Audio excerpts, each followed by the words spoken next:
আজকে সকালবেলা খালামণিদের বাসায় খালামণির হাতের বানানো জলপাইয়ের আচার দিয়ে পাতলা খিচুড়ি আর মাংস দিয়ে নাস্তা করতেছি।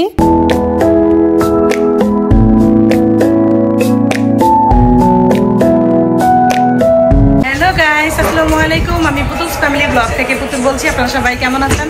আশা করি সবাই খুব ভালো আছেন। আমি আল্লাহর রহমতে আপনাদের দয়ায় খুবই ভালো আছি। তো এই মুহূর্তে আমি আছি ঢাকাতে আমার খালামণির বাসায়।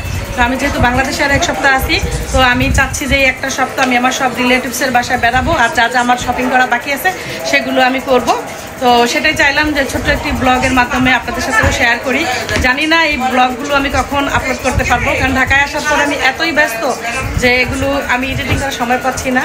তো যাই হোক, এই যে এখানে হচ্ছে আমার বোন ভাবি ওরা আছে। তো আজকে আমরা সবাই একরকম ড্রেস পরেছি। সুমি সে হাই। সবাই আজকে আমরা একরকম ড্রেস পরেছি খালামণিদের বাসায় বেড়াতে এসে। তো আমরা হচ্ছে গতকালকে বিকেলবেলা ঢাকাতে খালামণিদের বাসায় এসে পৌঁছেছি। আর খালামণি আজকে সকালবেলা আমাদের জন্য নাস্তা হিসেবে খেতে দিল হচ্ছে পাতলা খিচুড়ি, মাংস, ডিম ভাজা আর খালামণির হাতের মজাদার জলপাইয়ের আচার। তো এখন সকালবেলার নাস্তা আমরা খিচুড়ি দিয়েই করতেছি। আর ঢাকাতে কিন্তু আমরা ফুল ফ্যামিলি আসছি। আমি, আমার হাজব্যান্ড, আমার আম্মু, আমার ছোট বোন, ভাইয়া, ভাবি।